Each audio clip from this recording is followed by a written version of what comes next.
1부와 2부 예배 가운데 추수감사 생명축제를 아름답게 잘 마쳤습니다. 정기당회가 11월 3일 주일 오후 예배 후에 있고요. 고을 연합 예배 또 수요일 날 있다라는 것 잊지 말아 주시고요. 다음 주 주일 오후 예배 이후부터 성경 파노라마 신약반이 시작이 됩니다. 오후 예배 끝나고 강의가 시작되니 참석을 해주시고요. 가을 소풍이 예정되어져 있습니다. 은혜고울 여전도회 또 남전도회 청년 콜라보해서 각자 일정을 아래에다가 기술해 두었습니다. 지난 한 주간 추수감사 생명축제를 두고 특별 새벽 기도회를 진행했는데요. 3인 이상 출석한 고울은 우리 고울장들께서 그 출석표를 취합하셔가지고 사무실로 제출해 주시고요. 사회사업부 매월 둘째 주 토요일 어르신 섬김의 날을 진행하고 있습니다. 이를 위해서 또 끝까지 기도해 주시기 바랍니다. 하나님 말씀 보겠습니다. 사도행전 17장 22절부터 27절입니다. 사도행전 17장 22절부터 27절 신약성경 217면에 있습니다.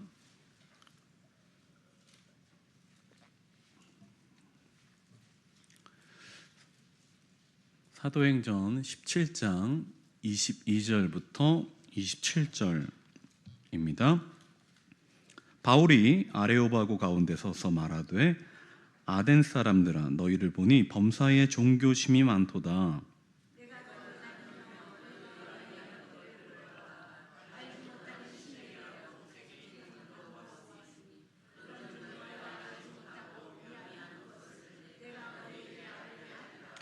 우주와 그 가운데 있는 만물을 지으신 하나님께서는 천지의 주제시니 손으로 지은 전에 계시지 아니하시고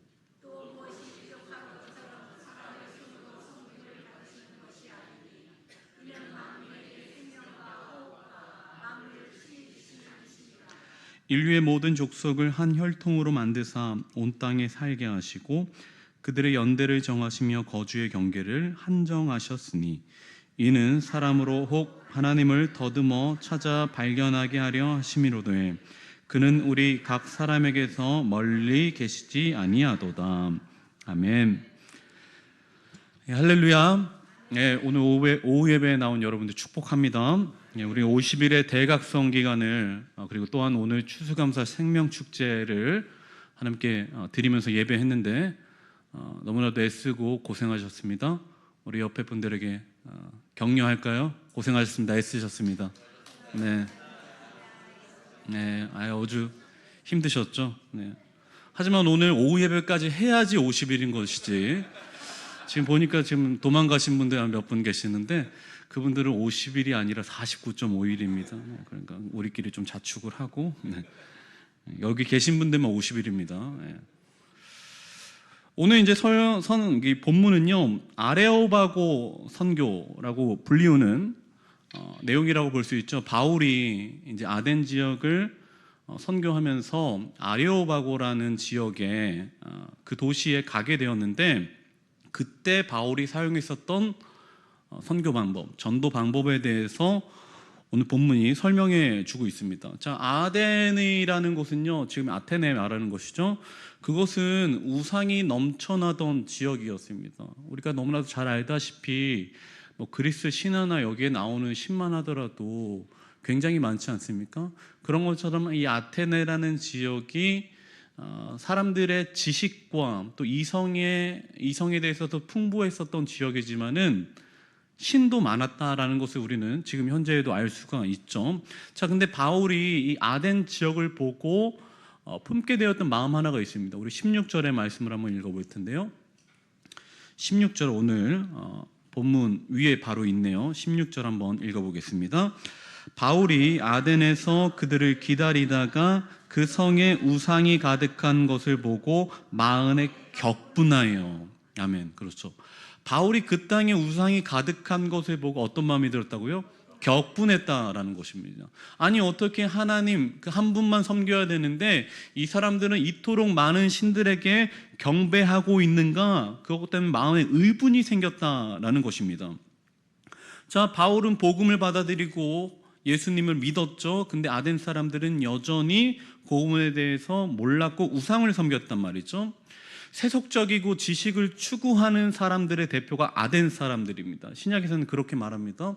세속적이고 지식을 추구하는 사람들, 이성적으로 납득되지 않으면은 그것을 수납하려고 하지 않는 사람들이 바로 아덴 사람들이라고 말할 수 있습니다. 자, 근데 그러한 사람들에게 바울이 전하고 있는 부활의 소식은요, 굉장히 흥미로웠어요. 바울이 그곳에 가서 복음을 전할 때 어떤 내용으로 설득을 하느냐, 바로 예수님이라는 분이 계셨는데 그분이 부활하셨다라는 이야기를 전하게 되죠. 굉장히 그 이야기를 듣고 사람들이 흥미롭게 들었습니다.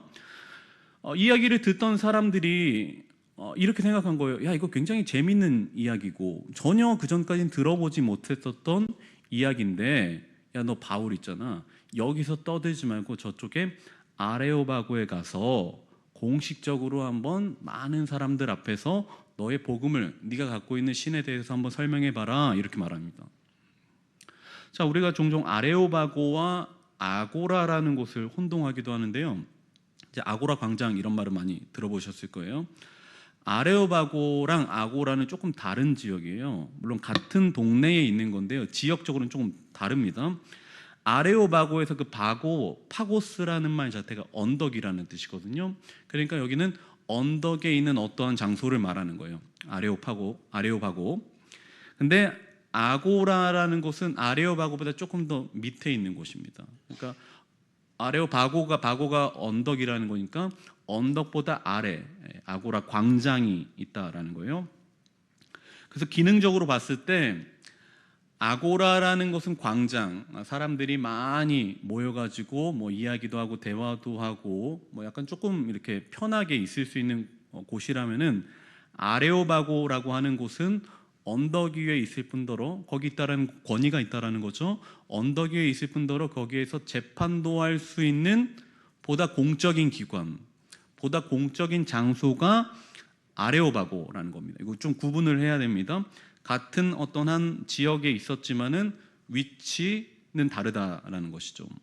자, 아레오바고로 가는, 자, 이제 사람들이 설명하는 거예요. 너 바울, 너 말하는 거 되게 재밌다. 부활의 소식 이거 굉장히 흥미로운데 아레오바고에 가서 한번 설명해 보렴. 근데 아레오바고로 이제 바울이 가는 거예요. 근데 이때 바울이 살짝 섬뜩할 수 있습니다. 왜냐면요, 아까 말했잖아요. 여기는 재판의 기능을 할 수 있는 장소란 말이죠. 재판의 기능, 그러니까 바울이 전하는 복음의 소식 때문에 행여 바울이 재판에 끌려갈 수도 있다라는 것이거든요. 그러니까 흔히 전승에 의하면은 이 지금 아레오바고 지역에서 소크라테스, 그 철학자 소크라테스가 재판받고 죽임을 당했다, 이렇게 이제 흔히 전승으로 전해지고 있습니다. 그러니까 바울도 그 얘기를 알았겠죠. 그러니까 지금 아레오바고로 가는 발걸음이 막 그렇게 유쾌하지 않죠. 행여라도 재판에 끌려가서 뭔가 처벌을 받을 수도 있으니까요. 자, 우리가 흔히 바울에 대해서 갖고 있는 그의 성품, 그의 성격 어떻습니까? 굉장히 뭐랄까요, 대쪽 같죠. 옳고 그른 것을 정확하게 판단하죠. 아닌 것은 아니라고 말하고 옳다라는 것에 자기 생명을 걸죠. 이것과 이것을 나누고, 그리고 내가 선택하지 않은 다른 것을 배척하죠. 유대교에 있었을 때 그리스도교를 탄압했습니다. 그의 신앙에 열심히 있었던 거예요. 이것이 아니면 다른 것을 받아들일 수 없는 것입니다. 그래서 바울을 우리가 생각할 때 굉장히 철두철미하게, 타협 없이, 복음에 대하여서는 절대 타협 없이 선교자의 삶을 살았다, 우리가 이렇게 알고 있죠. 맞습니다. 바울의 성격이 그래요. 자, 근데 갈라디아서에 그의 성품이 고스란히 드러나는 장면 하나가 있죠. 우리 갈라디아서 2장 11절 읽어보겠습니다. 게바가 안디옥에 이르렀을 때에 책망받은 일이 있기로 내가 그를 대면하여 책망하였노라. 아멘. 너무나도 잘 알고 계시죠? 베드로가 이방 사람들하고 밥 먹고 있었어요. 근데 그거를 유대인들이 보게 된 겁니다. 그러니까 그 자리를 슬쩍 베드로가 피하죠. 왜냐하면 혹시라도 유대인들에게 욕을 먹을 수 있으니까, 비판받을 수 있으니까 그 자리를 슬쩍 피합니다. 근데 마침 그거를 바울이 봤어요. 근데 그 바울이 교회의 기둥같이, 그러니까 그 모든 제자들 중에서도 가장 으뜸이었던 베드로를 자기 앞에 불러다 놓고 혼내죠. 호통을 칩니다. 야단을 칩니다. 네가 복음으로 새롭게 되었던 것이지 아직도 왜 유대 관습을 버리지 못하고 있느냐 하면서 호통을 치는 장면이 있죠. 조금 뒤에다 불러가지고 좀 좋게 말할 수 있는데 바울은 그런 성격이 못 됩니다. 또 어떤 사건이 있습니까? 마가와 함께 선교 여행을 갔다가 마가가 한번 도망갔었던 일이 있었죠. 나중에 바나바가 우리 마가랑 같이 선교 떠납시다 그랬더니 바울이 싫다고 그럽니다. 나 그런 애랑 도저히 선교를 할 수 없다 그러면서 그 자리에서 바나바랑 엄청나게 싸우고 둘이 헤어지게 되죠. 그죠? 바울의 성격이 이렇습니다. 그 뒤로 뭐 봤다라는 기록이 없으니까 서로 갈 길 가 버린 것입니다. 자, 이러한 성품으로 볼 때 지금 바울이 아레오바고에 도착했습니다. 거기서 복음 전해야 합니다. 자, 그럼 바울의 첫 마디가 뭐였을까요? 이런 대쪽 같은 성격, 기명기고 아니면 아니다. 이것이 아니면은 도저히 받아들일 수 없는 바울의 신앙. 아레오바고의 첫 복음의 한마디 무엇이었을까요? 이 예수를 믿지 않아 영벌에 처할 자들아, 이 지옥의 땔감들아, 막 이러면서 욕을 했겠죠. 근데 바울은 그렇게 했을까 안 했을까요? 22절 오늘 한번 읽어보겠습니다. 22절입니다. 바울이 아레오바고 가운데 서서 말하되 아덴 사람들아 너희를 보니 범사에 종교심이 많도다. 아멘. 야, 너네 종교심 많다. 격려하는 거예요. 칭찬하는 거예요. 보다 부드럽게 이야기를 해주는 겁니다. 지옥의 땔감들 안 했습니다. 야, 저 종교심 많다. 신앙생활 열심히 하는구나. 라고 이렇게 얘기합니다. 이건 굉장히 상당히 부드러운 표현이죠. 아까도 봤지만 아덴을 보자마자 바울의 마음이 어땠다고요? 격분했다고요. 화가 났다고요. 어떻게 이렇게 수많은 가짜 손으로 만든 신을 섬길 수 있는가? 격분했다고요. 기분이 나빴다고요. 근데 그 마음을 싹 가라앉히고 애써 잠재우고 억누르고 아덴 사람들께 야, 너네 종교심이 참 좋구나. 너네 신앙생활 열심히 하고 있구나 라고 하면서 그 사람들의 기분을 살짝 업 시켜주죠. 아레오바고 사람들은요, 바울의 가르침을 좀 듣고 싶었습니다. 자, 19절 한번 여러분 눈으로 한번 찾아보십시오. 19절 한번 읽어보겠습니다. 그를 붙들어 아레오바고로 가며 말하기를 내가 말하는 이 새로운 가르침이 무엇인지 우리가 알 수 있겠느냐. 네, 사람들이 물어보는 거예요. 네가 알려줄 수 있는 그 가르침 우리가 알 수 있겠느냐라고 물어보는 겁니다. 자, 여기서 가르침이라는 건 독트린, 교리 이런 거 아니고요. 티칭이라고 봐야 됩니다. 교육적인 거예요. 바울 네가 말하고 있는 그것을 우리에게 좀 가르쳐달라. 교육적으로 가르쳐달라.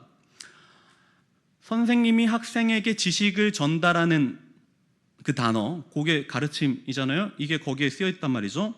자, 근데 이 단어가요, 물론 지적인 가르침이기도 하지만은 종교적 가르침을 포괄하는 단어예요. 그러니까 바울 네가 갖고 있었던 예수님이라는 분, 복음에 대해서 아니면 부활에 대해선 지적으로 알려줘라. 그리고 나는 너희가 갖고 있는 종교에 흥미가 있다, 관심이 있다 라고 지금 표현하는 겁니다. 네가 알고 있는 그 새로운 가르침이 무엇인지 우리가 알 수 있겠느냐라고 지금 질문하고 있는 거죠. 관심이 있는 겁니다. 바울 당신의 가르침을 듣고 싶다. 그러니 지금 아덴 사람들은 복음의 그리스도교에 관심이 있다 없다? 있어요 없어요? 있죠. 지금 있던 거예요. 바울의 관심이 있는 겁니다. 자, 신앙적인 관심을 갖고 있는 사람들, 지금 복음을 받아들일 수 있는 마음의 토양을 갖고 있는 사람들에게 이 지옥의 땔감 하면 돼요 안 돼요? 안 되죠. 그렇다면 바울의 방법은 어떻습니까? 야, 너네 종교심 많다. 열심히 하는구나. 야, 잘한다. 예, 물론 그들이 믿고 있는 신은 우리가 아는 신이 아닙니다. 하지만 격려해 주는 거예요. 접촉점을 마련하고 있는 것입니다. 자, 너희들 종교심이 좋다라는 것은 사실 비교급으로 말하는 거거든요. 어떤 것보다 너희들이 잘하고 있다. 너 누구보다 잘하더라. 이거 비교급이죠. 비교하는 거잖아요, 서로. 그죠? 너 누구보다 예쁘더라. 너 누구보다 어떤 것에 대해서 열심을 갖고 있더라. 이거 다 비교하는 거잖아요. 지금 이 말이 비교급이거든요. 너희들이 범사에 종교심이 많다. 예. 잘하더라 너네. 다른 지역에 가봤더니, 아니 다른 나라에 가봤더니 너희들만큼 종교심이 있는 사람 내가 못 봤어. 대단하다라고 칭찬해 주는 거예요. 지금 접촉점을 마련하고 있는 것입니다. 자, 이들의 종교심이 얼마나 많았는가? 자, 종교심만 봤을 때 23절 함께 읽어봅니다. 내가 두루 다니며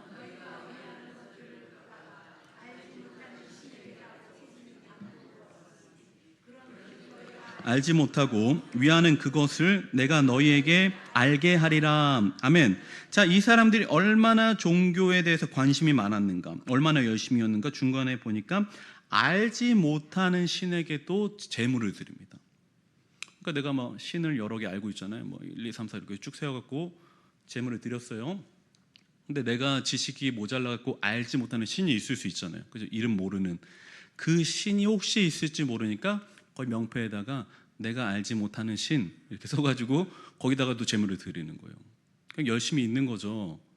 행여라도 누구 하나 빼먹는 신이 없도록 알지 못하는 신에게도 내가 제물을 드리겠다 하면서 거기다 제물을 드리는 아덴 사람들의 열심.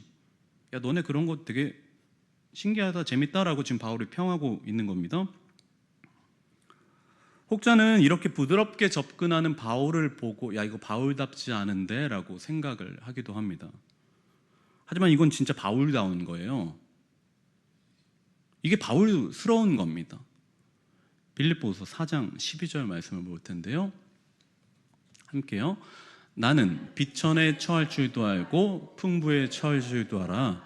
모든 일, 곧 배부름과 배고픔과 풍부와 궁핍에도 처할 줄 아는 일체의 비결을 배웠노라. 아멘. 자, 바울은요, 가난하게도 살아봤고 풍족하게도 살아봤습니다. 배부르게도 살아봤고요, 밥을 굶으면서 생활하기도 했어요. 이것저것 경험이 너무나도 많은, 어떠한 경우에도 적응할 수 있는 상태라는 것입니다. 바울은 심지어 우상에게 바쳐진 고기도 거리낌 없이 먹을 수 있다라고 말합니다. 그러니까 바울은 어떤 경험도 어떤 경우에도 자신의 신앙과 믿음이 흔들리지 않고 있는 그대로 자기가 갖고 있었던 복음을 정확하게 전달할 수 있는 사람입니다. 그래서 바울은요, 그 지역, 그 상황, 그 환경, 그 대상, 그 분위기, 그 사람이 어리던 남여던 상관없이 그 선교 방법을 굉장히 다양화합니다. 여러분 그걸 오해하시면 안 돼요. 바울의 선교 방법은요, 단 하나가 아니에요. 막 데려다 놓고 막 복음 가르치는 이런 방법이 아닙니다. 굉장히 그 접근법이 부드럽고 다양합니다. 어떻게든 그 사람과 접촉점을 마련하고자 하는 바울의 열심이 있었던 것이죠. 이건 복음의 변질이 아니라 아주 적극적인 선교 방법이라는 거예요. 2010년도에 개봉한 시라노 연애 조작단이라는 영화가 있어요. 영화 이름인데 시라노 연애 조작단. 제가 이 영화의 줄거리 여러분 보실 분 없으시죠? 제가 그럼 스포일러 하겠습니다. 그냥 이 전체 줄거리를 한번 말해볼게요. 이래요. 연애가 서툰 사람이 있잖아요. 그죠? 뭐 숫기도 없고 말주변도 없고 뭐 부끄러움이 많은 사람, 이런 연애가 서툴 수 있죠. 이런 사람을 대신해서 우연을 가장한 만남, 그리고 잘 짜여진 각본으로 이런 조직적인 움직임을 가지고 사랑을 이루어주는 회사가 있어요. 회사. 내가 너무 부끄럽고 숫기도 없고 말도 잘 못해.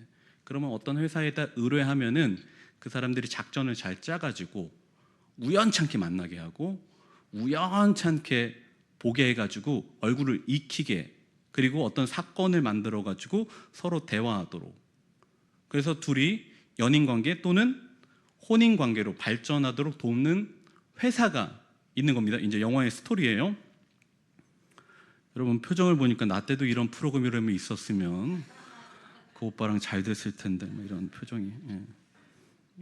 권사님, 예. 그렇게 생각하시는 거. 예. 자, 숫기 없었던 한 남자가 자기가 마음에 품고 있었던, 자주 만나던 그 여성에게 말을 걸고 싶은데 너무 부끄러운 거예요. 그래서 이 회사를 찾아갑니다. 그래서 그 회사가 그 남자를 위한 계획을 하나 만들어주죠. 우연 섞인 만남, 짜여진 각본대로 지나가다가 탁 어깨에 부딪히고 누구랑 이렇게 했는데 갑자기 그곳에서 보게 되고, 그러다가 이렇게 각본대로 잘 진행이 됐는데 그 여자가 그렇게 호감을 보이지 않는 거예요. 근데 이제 마지막 드디어 결정적인 기회가 찾아옵니다. 바이크 동호회에서 활동하던 두 사람이 이제 같은 그 동호회 사람들끼리 1박 2일 MT를 간다라는 소식을 듣고 이 회사가 마지막 100% 성공률을 자랑하던 궁극의 작전을 펼치게 됩니다. 영화 한번 보시죠.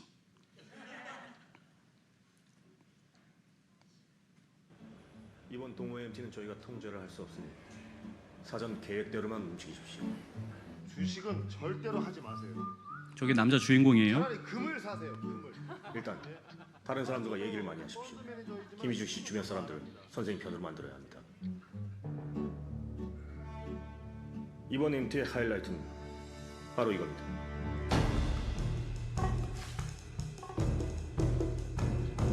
드디어 썩은 복숭아 잡죠. 아까 보니까 처음 본 사람들하고도 잘 어울리시던데요?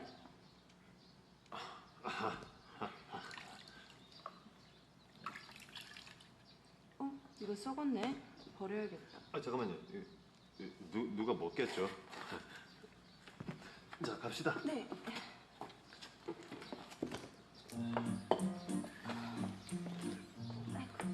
여기 놔두면 될 것 같은데? 자, 복숭아요. 아, 복숭아들 드세요.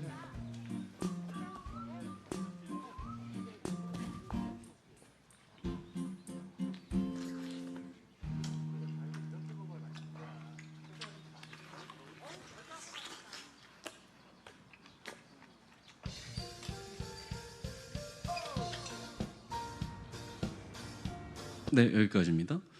네, 복숭아가 있었어요. 근데 씻다 보니까 썩은 게 발견된 거죠. 여성이 이거 못 먹겠다, 버려야겠다라고 버리려고 그러는데 남자가 잠깐만요, 누군가 먹겠죠.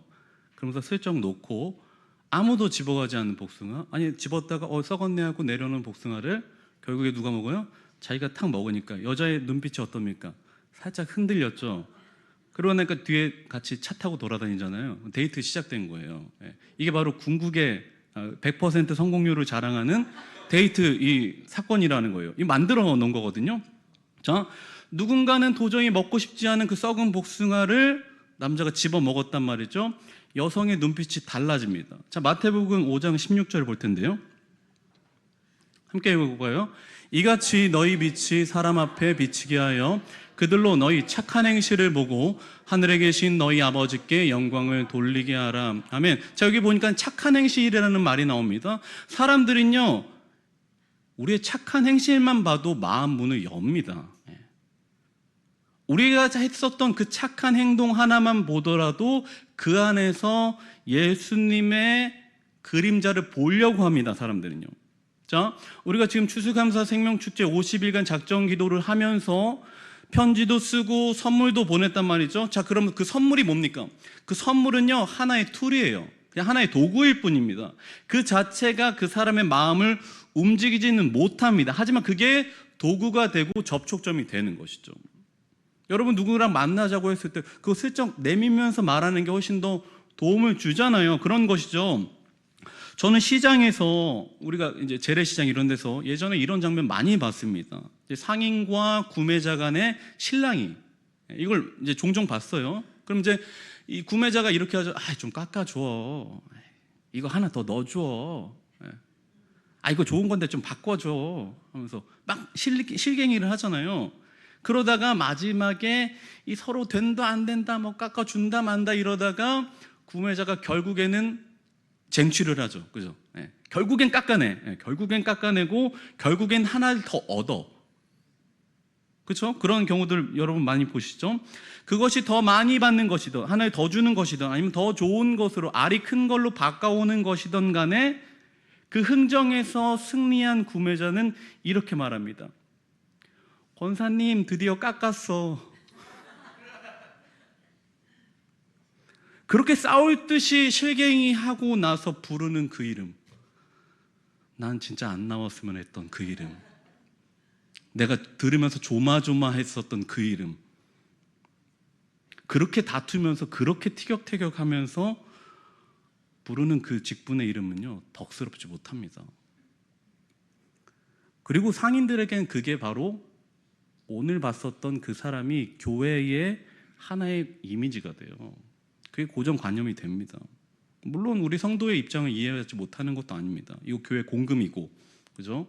성도들을 위해서 잘 사용해야 하는 것인데 어떻게든 저렴하게, 어떻게든 더 좋은 물건, 조금 더 많이 담아가지고 우리 교인들에게 풍성히 대접하고 싶은 그 마음, 섬김의 마음, 이게 서로 상충하는 거잖아요. 근데 그렇게 지독하게, 그렇게 끈질기게 더 얻어내면 그걸 판매하시는 그 부분이 교회에 대해서 긍정적인 인상을 가질까요? 아니면 쳐다보기도 싫을까요?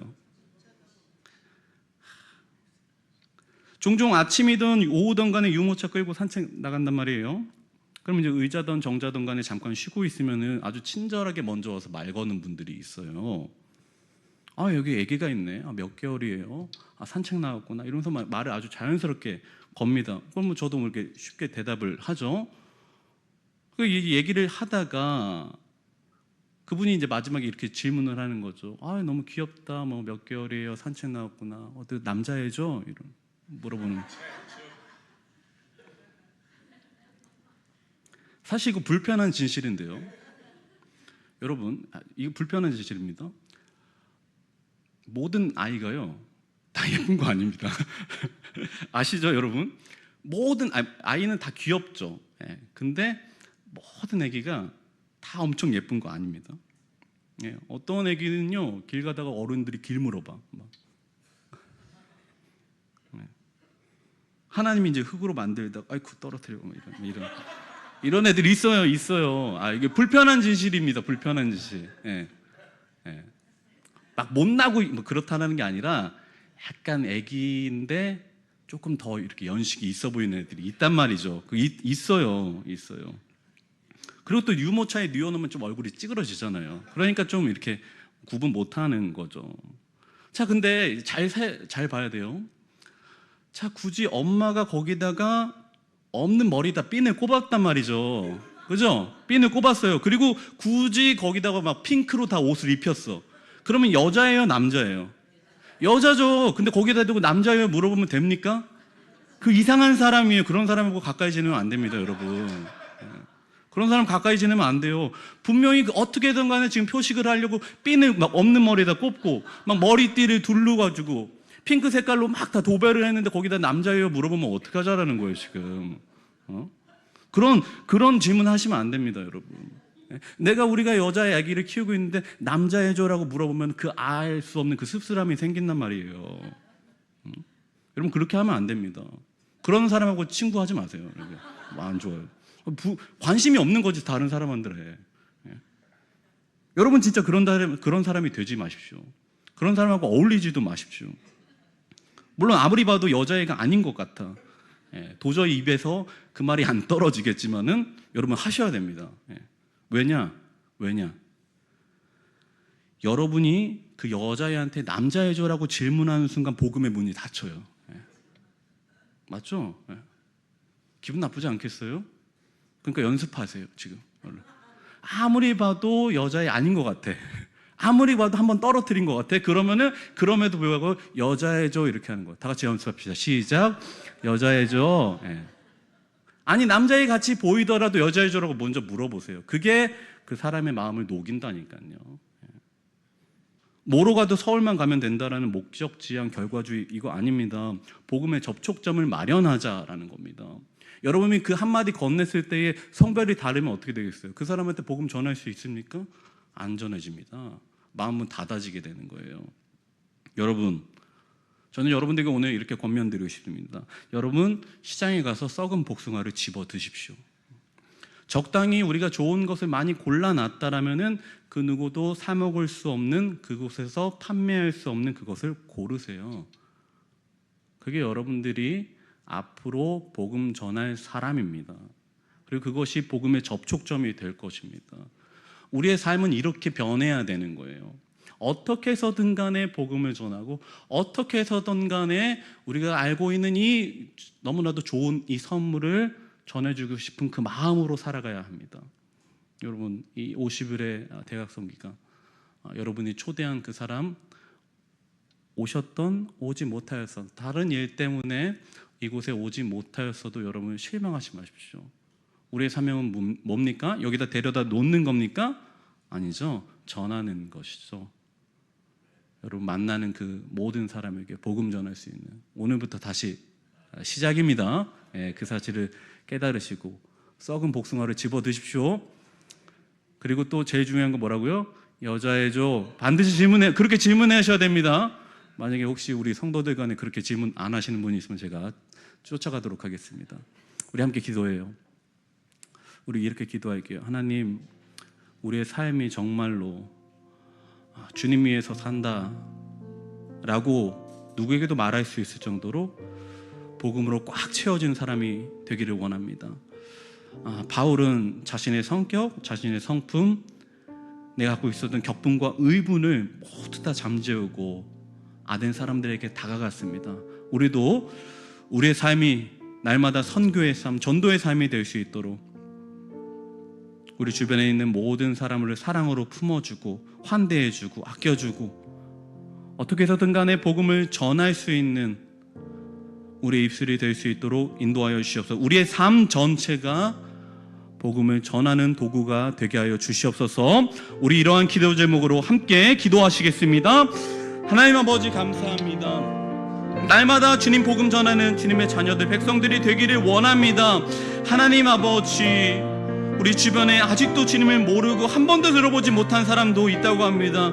주님의 교회가 이곳에 있다라고 생각조차 하지 못하는 사람들도 있습니다. 하나님, 그들에게 우리가 복음을 전할 수 있도록 접촉점을 마련할 수 있도록 인도하여 주시옵소서. 지혜롭게 하시고 하나님 아버지와 먼저 다가갈 수 있는 적극적인 마음도 허락하여 주시어서 날마다 만나는 그들에게 주님의 이름을 전할 수 있는 주님의 자녀들이 될 수 있도록 도와주시옵소서. 하나님, 우리 주님 교회가 끝까지 복음 전함에 아버지여 내려놓지 아니하고 오늘부터 다시 한번 우리 주변에 돌아보며 그 영혼들에게 주님의 말씀을 전하기를 원합니다. 우리를 도구로서 사용하여 주시옵소서.